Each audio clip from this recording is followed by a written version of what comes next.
નમસ્કાર દર્શક મિત્રો, આપ જોઈ રહ્યા છો YNN ન્યૂઝ. હવે જોઈએ અગત્યના સમાચાર. વડોદરા શહેરમાં ડેરી ડેર સર્કલ ખાતે યુથ કોંગ્રેસ દ્વારા વિરોધ પ્રદર્શન કરવામાં આવ્યું હતું, જેમાં વિરોધ પ્રદર્શન કરવા પહેલા યુથ કોંગ્રેસના કાર્યકર્તાઓની ધરપકડ કરવામાં આવી હતી. ભારત દેશની દીકરી કર્નલ સોફિયા કુરેશી ઉપર અભદ્ર ટિપ્પણી કરનાર ભાજપના મધ્યપ્રદેશના મંત્રી વિજય શાહ સામે યુથ કોંગ્રેસ દ્વારા વિરોધ પ્રદર્શન કરવામાં આવ્યું હતું, જેમાં પોલીસ અને યુથ કોંગ્રેસના કાર્યકર્તાઓની વચ્ચે ઘર્ષણના દ્રશ્યો જોવા મળ્યા હતા.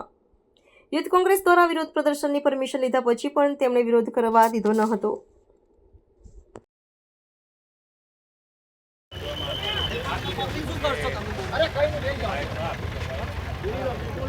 આવી રીતના લુખ્ખાગીરી હોય પણ આ જો આ ભાજપની બેટી પોલીસ આવી આવી કૃત્ય કરશે. આ આતંકવાદીઓ જોડે મળેલા હોય. જ્યારે સોફિયા પર એવું કહેતો હોય કે એ આતંકવાદીઓની બેન છે, તો મને જણાવો કે આતંકવાદીઓનો કોઈ દેશ ને કોઈ ધર્મ નહીં હોતો. તો જ્યારે વડોદરાની દીકરીએ એર સ્ટ્રાઇક કરી હોય 9 જગ્યાઓ પર, તેવાને ભોપાલનો ભાજપનો લુખ્ખો એનો મંત્રી ભાજપની બેવડી નથી ખુલ્લી થાય છે. ભાજપની બેવડી નીતિ ખુલ્લી થાય છે.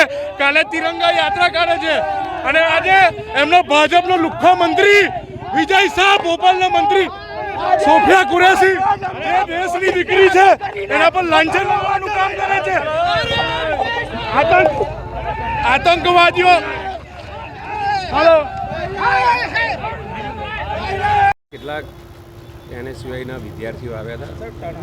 કોઈ પણ જાતની મંજૂરી વગર એમણે અહીંયા નિયમ વિરુદ્ધ કાર્યક્રમ કરવા જઈ રહ્યા હતા. તેમણે હાલ 5-6 જણાને અટકાયતમાં લીધા છે.